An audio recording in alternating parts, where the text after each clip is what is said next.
Daniel Jacobson out of a village name I can't pronounce, sorry, in Denmark asks, should I no-follow layered navigation links? And if so, why? Are there any disadvantages of this?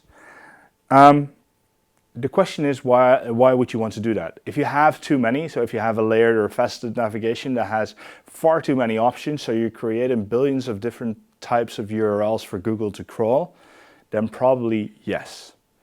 At the same time, you need to ask yourself, why does my navigation work in that way, and can we make it any different? But in a lot of e-commerce systems, that's very hard.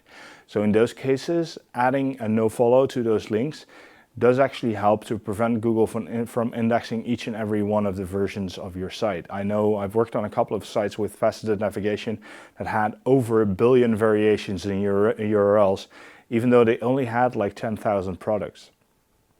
If that is the sort of problem you have, then yes, you need nofollow, and maybe you even need to robots.txt some of those variants out.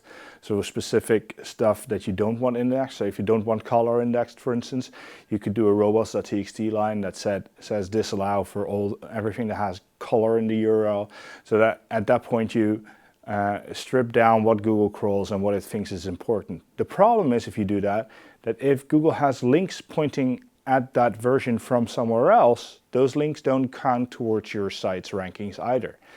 So it's a bit of a quid pro quo where you have to think about what is the best thing to do.